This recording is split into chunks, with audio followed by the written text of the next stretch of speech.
Good morning friends. तो prelims booster का हम आज पहला टॉपिक देखते हैं जो कि है G20 समिट।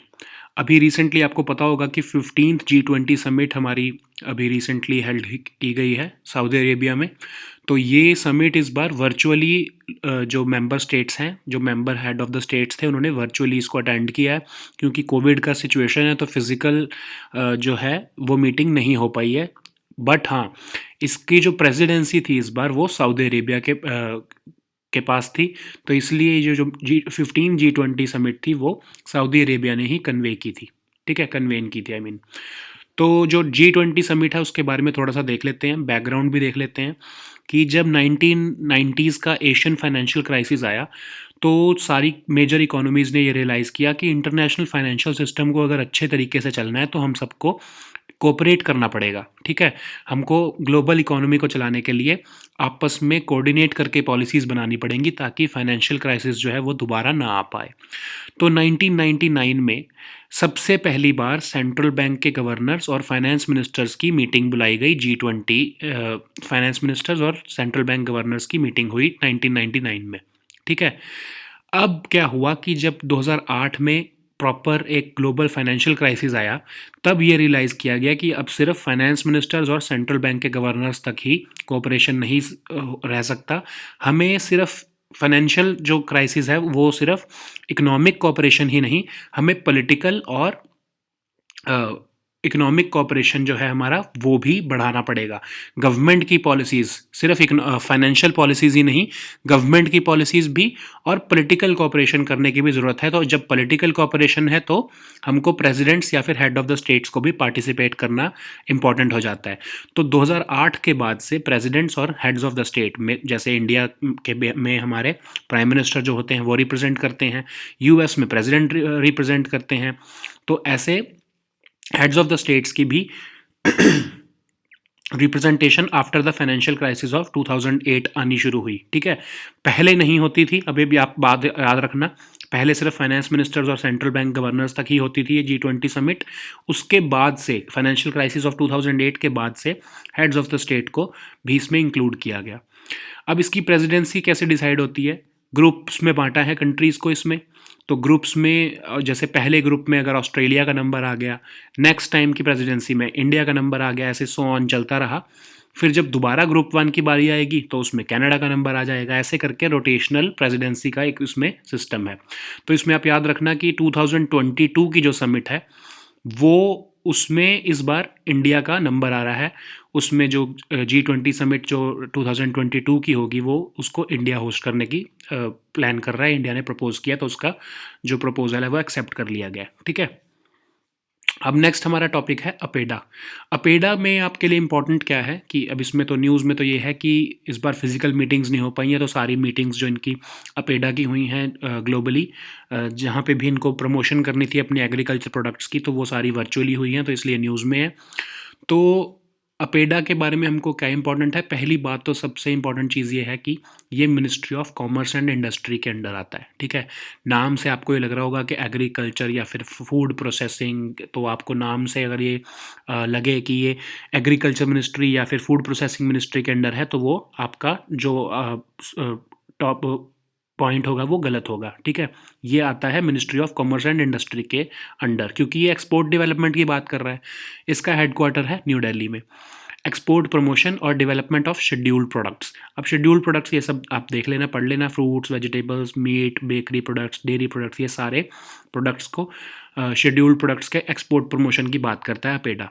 ठीक है, अब ये एक एक्ट है proper, agriculture and processed food products export development authority act 1985, इसके तहत इसको बनाया गया है। अपेडा मतलब एक तरह से बाहर, हमारे इंडिया से बाहर हमारे जो एग्रीकल्चर प्रोडक्ट्स हैं या फूड प्रोसेस्ड फूड जो प्रोडक्ट्स हैं उनकी एक्सपोर्ट को प्रमोट करने के लिए बाहर और इंडिया में भी प्रमोशन में हेल्प करता है। ठीक है, अपेडा के पास एक बहुत इंपॉर्टेंट रिस्पॉन्सिबिलिटी है कि वो इम्पोर्ट ऑफ शुगर को भी रेगुलेट करे और उसको मॉनिटर करे। ठीक है, और ये जैसे जितने भी हमारे एग्रीकल्चरल एक्सपोर्टर्स वगैरह होते हैं जो बड़े लेवल पर भी होते हैं, उन सबको सब्सिडी स्कीम्स देंगे, फाइनेंशियल असिस्टेंस देंगे, उनके लिए फिजिबिलिटी स्टडीज़ करेंगे। तो बेसिकली गवर्नमेंट का एक तरह से मैकेनिज़्म है कि एग्रीकल्चर एक्सपोर्टर्स को का काम को थोड़ा स्मूथ चलाया जा सके, तो उसके लिए अपेडा को बनाया गया है। नेक्स्ट टॉपिक हमारा है सिम्बेक्स 20 एंड सिटमैक्स 20। सिम्बेक्स 20 क्या है? इंडिया और सिंगापुर के बीच में नेवल एक्सरसाइज होती है, मैरीटाइम एक्सरसाइज। ये 1994 से चली आ रही है, ठीक है। इस बार इंडियन नेवी होस्ट कर रही है इसको, 27th एडिशन है ये, और इस बार ये अंडमान सी में हो रही है। दूसरी हमारी एक्सरसाइज है सिटमैक्स 20। सिटमैक्स 20 जो है वो सेकेंड एडिशन है। ये इंडिया, सिंगापुर और थाईलैंड के बीच में होती है, ट्राइलैटरल मैरीटाइम एक्सरसाइज है। ये भी इस बार अंडमान सी में ही हो रही है, और इस बार इसको होस्ट कौन कर रहा है? सिंगापुर नेवी, ठीक है। सबसे पहली बार ये सितंबर 2019, मतलब लास्ट ईयर ही ये शुरू हुई है ये एक्सरसाइज, ठीक है। तो ये इसमें आप बाकी पढ़ लेना, कोई ऐसा इंपॉर्टेंट टॉपिक और है नहीं इसमें। नेक्स्ट हमारा टॉपिक है सेंटिनल 6। सेंटिनल 6 एक सैटेलाइट अभी रिसेंटली लॉन्च की गई है। स्पेस एक्स जो हमारी कंपनी है, उनका जो फैल्कन 9 रॉकेट है, उससे इस सैटेलाइट को भेजा गया है। तो ये सैटेलाइट का एक बेसिकली मिशन है जो कि ग्लोबल सी लेवल को मेजर करने का एक मिशन है। तो उसमें पहली सैटेलाइट जो है कॉपरनिकस सेंटिनल 6 माइकल फ्रिलिश सैटेलाइट जो है वो पहली ये भेजी गई है। उसके बाद जो है जो टॉपेक्स, पोसिडॉन, जेसन 1 और ये जो जितनी पहली सैटेलाइट, ये वाली सैटेलाइट जितनी है जो इस नाम से, ये सारी 1992 से लेके आज तक भेजी जा चुकी हैं ताकि ग्लोबल सी लेवल को मॉनिटर किया जा सके, ठीक है। तो ये जो हमारा ग्लोबल सी लेवल को, ओशंस को मॉनिटर करने का जो हमारा प्रोजेक्ट है, उसमें बहुत सारी सैटेलाइट्स जाने के बाद एक ये सैटेलाइट और गई है, ठीक है। अब ये मिशन है क्या? इसका ऑफिशियल नाम है Jason continuity of service mission, ठीक है। इसका ऑब्जेक्टिव है हाइट ऑफ द ओशन को नापना, ठीक है। हमारा ग्लोबल सी लेवल का जो हमारा प्रॉपर चेंजेस देखने का जो हमारा मोटिव है, उसमें जो हमारा मोटिव ये है, उसका जो सब हमारा मोटिव है वो है हाइट ऑफ द ओशन को नापना। उसके लिए जो हमारी जो सेंटिनल जो 6 जो हमारी सैटेलाइट गई है वो ये काम करेगी, ठीक है। इसको 2 सैटेलाइट्स जानी है, एक तो अभी गई है, और नेक्स्ट सैटेलाइट जो सेंटिनल 6 भी है वो 2025 में जाएगी। अब ये जॉइंटली डेवलप की गई है European space agency, NASA, European organisation EUMETSAT, US की जो नोवा है उन्होंने किया है इसमें पार्टिसिपेट, इसकी जॉइंट डेवलपमेंट में, और फ्रांस का जो CNES है, ठीक है। तो बेसिकली ये यूरोप और यूएस के बीच में कॉपरेशन करके इस प्रोजेक्ट को लॉन्च किया गया है ताकि हाइट ऑफ द ओशन को नापा जा सके। अब हाइट ऑफ द ओशन को नापने की ज़रूरत क्या है, ठीक है, आपको लग रहा होगा क्योंकि जो ओशंस हैं वो आपने पढ़ा होगा ज्योग्राफी में भी कि हमारे जो क्लाइमेट सिस्टम है, जो हमारा क्लाइमेट है या हमारा वेदर सिस्टम है, उसको बहुत अफेक्ट करते हैं। तो उसके बारे में अगर हमको फोरकास्टिंग करनी है, वेदर फोरकास्टिंग वगैरह देखनी है, वेदर प्रेडिक्शंस देखनी है, तो हमको जो ओशन में चेंजेस आ रहे हैं या ओशन करंट्स में चेंजेस आ रहे हैं, उन सबको देखना बहुत इंपॉर्टेंट हो जाता है। तो ये सैटेलाइट क्या करेगी? पल्सेस भेजेगी अर्थ के सरफेस पे। पल्सेस क्या होती हैं? वाइब्रेशंस जैसे। तो वो वाइब्रेशंस भेजेगी तो देखेगी कि कितना टाइम उसको वापस आ रहा है रिफ्लेक्ट बैक होकर रिटर्न होने में, ठीक है। तो जितना ज़्यादा मतलब आपने ऊपर से एक वाइब्रेशन भेजी, अगर वो बहुत नीचे तक जा रही है तो उसमें टाइम लग रहा है, तो इसका मतलब जो उसके हिसाब से ही आप मेजर करोगे कि ओशन का जो हाइट है वो कितनी है, ठीक है। तो ओशनोग्राफी में काम आएगा। फोरकास्ट होंगे ओशन करंट्स के। ओशन करंट्स से ही हमारा जो वेदर सिस्टम है वो चलता है। आपको पता होगा, आपने पढ़ा होगा हॉट जो ये हमारे वार्म ओशन करंट्स और cold ocean currents, cold ocean currents के बारे में पढ़ा होगा। फिर जो विंड की और वेव की कंडीशंस हैं वो सारी जो हैं हमारी ओशन जो हमारी जो करंट्स की बेल्ट्स होती हैं उसी के ऊपर ही डिपेंडेंट होता है। तो उसके लिए हमारे साइंटिस्ट को हेल्प करेगा कि क्लाइमेट चेंज पे क्या जो है कंट्रीब्यूशन हो रहा है ओशंस का, ठीक है। तो ये सारा हमारा ओशन की हाइट्स को जो मेजर करने की जो हमारा ये प्रोजेक्ट है, इससे हमारा ग्लोबल सी लेवल का हमारा ये एक जो हमारा बड़ा प्रोजेक्ट है क्लाइमेट चेंज को पता करने के बारे में, वो ही हमारा ये सेंटिनल 6 जो है ये हमारा ओशन हाइट्स को मेजर करने का हमारा ये प्रोजेक्ट अभी रिसेंटली लॉन्च किया गया है, ठीक है। तो हमारा नेक्स्ट टॉपिक है चंडीगढ़। तो अब चंडीगढ़ के बारे में आपको पता होगा कि ये हरियाणा और पंजाब दोनों की कैपिटल है। बट जब इंडिया इंडिपेंडेंट हुआ था तो हरियाणा जो पंजाब था सिर्फ जो हमारा वेस्टर्न पंजाब था जो वो पाकिस्तान के पास था, और जो ईस्टर्न पंजाब है वो इंडिया के पास आ गया। तो हमारी जो अनडिवाइडेड पंजाब था उसकी कैपिटल पहले लाहौर होती थी, लेकिन जब लाहौर जो है वो पाकिस्तान में चला गया तो 1948 में डिसाइड किया गया कि शिवालिक फुट हिल्स में एक मॉडर्न सिटी बनाई जाएगी जो कि हमारे न्यू पंजाब की कैपिटल होगी। तो चंडीगढ़ को बनाया गया। तो 1952 से लेके 1966 तक चंडीगढ़ जो है वो पंजाब की कैपिटल रही, ठीक है। फिर 1966 में हरियाणा को पंजाब से अलग कर दिया गया, एक नई स्टेट बना दी गई हरियाणा। तो ये जो चंडीगढ़ था इसको यूनियन टेरिटरी बना दिया गया, ठीक है, जो कि अब पंजाब और हरियाणा दोनों की कैपिटल बना दी गई, ठीक है। तो ये तब से एक इशू बना हुआ है हरियाणा और पंजाब के बीच में कि ये असल में कैपिटल अब किसकी है, क्योंकि असल में तो ये जॉइंट पंजाब जो हमारा था उसकी कैपिटल थी, जो इंडिपेंडेंट इंडिया के बाद का जॉइंट पंजाब है। तो अब लेकिन हरियाणा और पंजाब इसमें हमेशा कुछ ना कुछ डिस्प्यूट में रहते हैं। एक बहुत बड़ा डिस्प्यूट है उनके बीच में कि कैपिटल किसकी है ये असल में। तो चंडीगढ़ के ऊपर पंजाब का क्लेम ये होता है कि लोकसभा में सेंट्रल गवर्नमेंट ने 1970 में एक बार ये कहा था कि after very carefully weighing the claims of 2 states the capital project area of Chandigarh should as a whole go to Punjab, ठीक है। तो सेंटर ने एक्सेप्ट किया था कि ये पूरा जो चंडीगढ़ का जो प्रोजेक्ट है कैपिटल है ये पंजाब के पास जाना चाहिए, ठीक है। तो ये इसके अंदर भी लेकिन अभी आप थोड़े से इसमें भी पॉइंट्स हैं।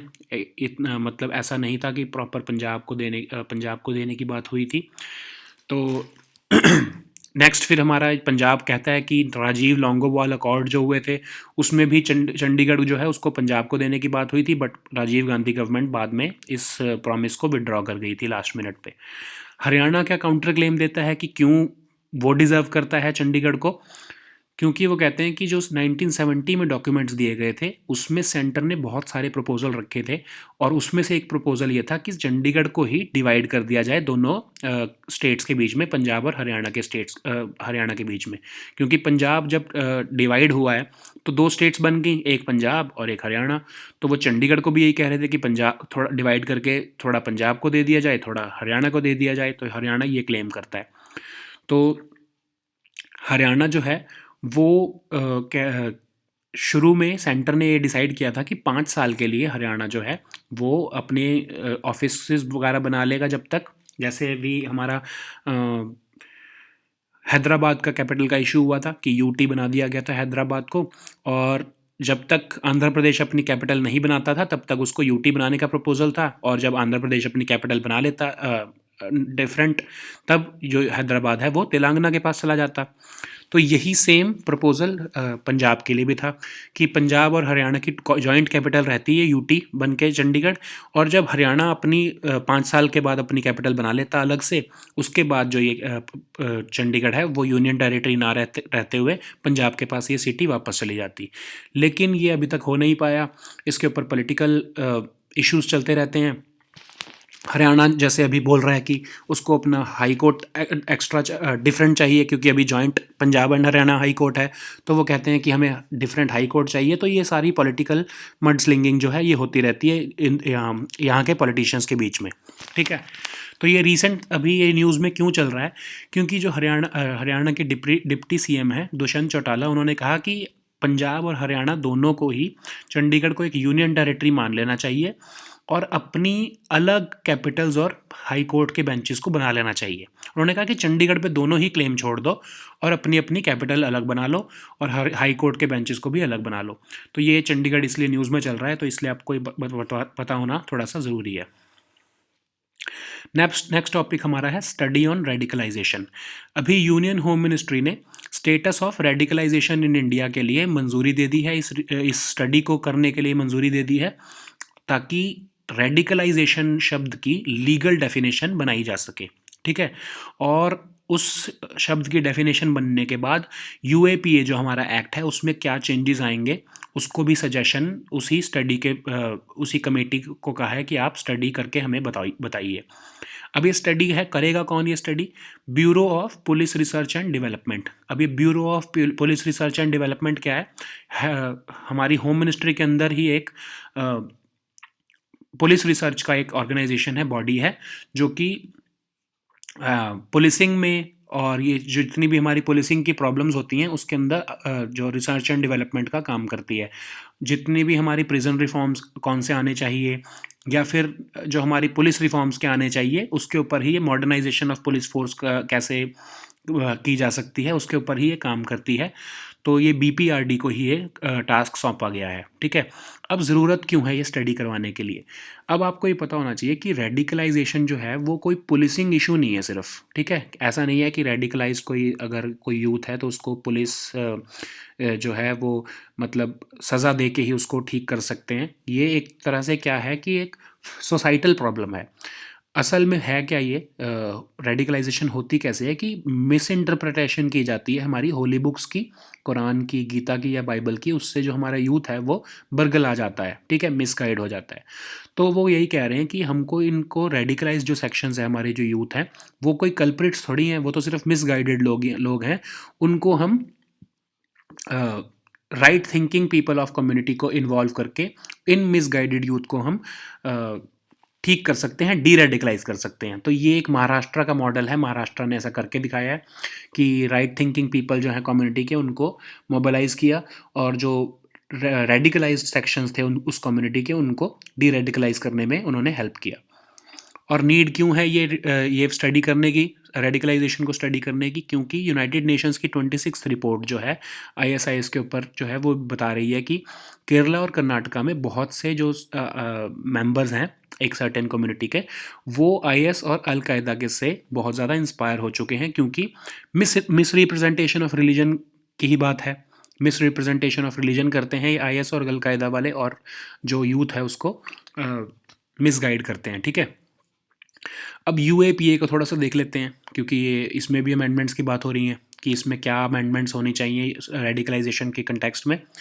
तो ये यूएपीए है क्या कि इंटेग्रिटी और सॉवरेनिटी ऑफ इंडिया के अगेंस्ट अगर कोई एक्शंस लेगा, कोई भी ऑर्गेनाइजेशन ऐसे या एसोसिएशन, कोई भी ऑर्गेनाइजेशन अगर एक्शन लेने की बात करेगी तो उसको काउंटर करने के लिए यूएपीए बनाया गया था 1967 में। ठीक है, अनलॉफुल एक्टिविटीज़ प्रिवेंशन एक्ट 1967।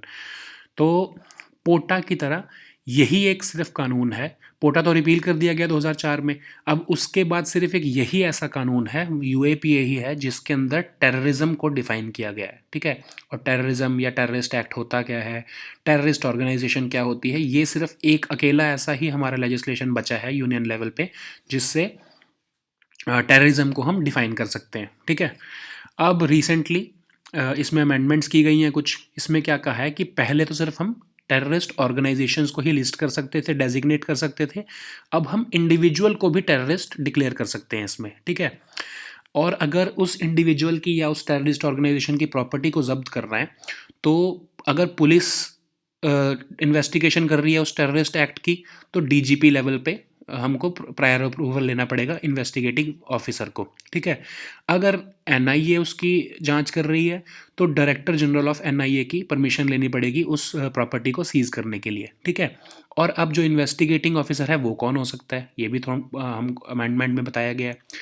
अगर तो एनआईए जांच कर रही है तो इंस्पेक्टर या इंस्पेक्टर रैंक से ऊपर का कोई भी जो पर्सन है वो इन्वेस्टिगेटिंग ऑफिसर हो सकता है टेररिस्ट एक्टिविटी, टेररिस्ट क्राइम को इन्वेस्टिगेट करने के लिए। अगर उसकी पुलिस जो है वो इन्वेस्टिगेशन कर रही है तो डीएसपी या फिर एसीपी लेवल से ऊपर का कोई भी बंदा, कोई भी पर्सन आई मीन, वो इसकी जांच कर सकता है, वो इन्वेस्टिगेटिंग ऑफिसर हो सकता है। ठीक है, अब नेक्स्ट हमारा टॉपिक है, अब एक इसमें एक और आप पॉइंट देख लो कि न्यूक्लियर टेररिज्म से डील करने के लिए भी इसमें प्रोविजंस को डाला गया है इस अमेंडमेंट में, जो 2019 में भी अमेंडमेंट हुई है, जिसका नाम था अनलॉफुल एक्टिविटीज़ प्रिवेंशन एक्ट 2019। ये जो अमेंडमेंट है इसमें न्यूक्लियर टेररिज्म से डील करने की भी बात की गई है। ठीक है, अब नेक्स्ट हमारा टॉपिक है काला अज़र। काला अज़र बेसिकली क्या है कि एक अभी न्यूज़ में क्यों चल रहा है कि काला अज़र ने काला अज़र जो है वो एलिमिनेट हो गया है वैशाली डिस्ट्रिक्ट जो बिहार है वहाँ से। तो एक केस स्टडी है ये बेसिकली। इसको आप केस स्टडी को तो आप छोटी सी केस स्टडी है, इसको आप प्रॉपरली खुद पढ़ना पीडीएफ में से। तो हम थोड़ा लेकिन काला अज़र के बारे में देख लेते हैं। काला अज़र जो है वो एक ट्रॉपिकल डिसीज़ है। जो ट्रॉपिकल एरियाज होते हैं हमारे, जहाँ पे आपको पता होगा जो ट्रॉपिक्स के बीच में है उनको हम ट्रॉपिकल एरिया कहते हैं, जहाँ पर गर्मी होती है। तो वहाँ पर ये डिसीज़ ज़्यादा होती है काला अज़र। ये एक तरह से प्रोटोजोन डिसीज़ है, ठीक है। इसमें होता क्या है कि फीवर हो जाता है, वेट लॉस होता है, एनीमिया हो जाता है और लिवर वगैरह की स्वेलिंग हो जाती है। ये होता किससे है? अब आप याद रखना कि ये मच्छर के काटने से नहीं होता, मस्कीटो बाइट से नहीं हो रहा। ये सैंड फ्लाइज़ के, फीमेल सैंड फ्लाइज़ जो होती हैं उससे, उसकी बाइट से होता है, ठीक है। और ये इंडिया जो है उसमें 2/3 ऑफ ग्लोबल केसेस जो काला अज़र के सिर्फ इंडिया में आते हैं। और इंडिया में भी ये डिसीज़ जो है वो एंडेमिक है, बिहार, झारखंड, उत्तर प्रदेश और वेस्ट बंगाल में। इन 4 स्टेट्स में ही ये डिसीज़ जो है वो लिमिटेड है। तो डब्ल्यूएचओ ने काला अज़र को एलिमिनेट करने के लिए एक प्रोग्राम चलाया था, जो कि south Asia, east Asia region में से ख़त्म करने के लिए 2020 तक उसको ख़त्म करने का उन्होंने टारगेट रखा था। बट इस डेडलाइन को अब 2023 तक एक्सटेंड कर दिया गया है, ठीक है। अब ये थोड़ा सा इसमें वैशाली डिस्ट्रिक्ट ने इसको कैसे अचीव किया, तो ये आप पीडीएफ में से ही पढ़ लेना। इसमें कुछ ऐसा बहुत इंपॉर्टेंट वो नहीं है, आपके पास बस एक केस स्टडी हो जाएगी अगर आपको ये टॉपिक के बारे में लिखना हो कहीं, या फिर आपको मॉडल आंसर देना हो या वे फॉरवर्ड देना हो, तो आपको ये वैशाली डिस्ट्रिक्ट का जो है ये एक बना बनाया आंसर में आपको हेल्प करेगा बनाने में, ठीक है। तो ये हमारे आज के टॉपिक्स थे। इस पे आप एमसीक्यूज़ और एडिटोरियल्स भी पढ़ लेना पीडीएफ में से, टेलीग्राम में से डाउनलोड करके इसको। So we'll meet next time with new topics. Until then, good bye and take care.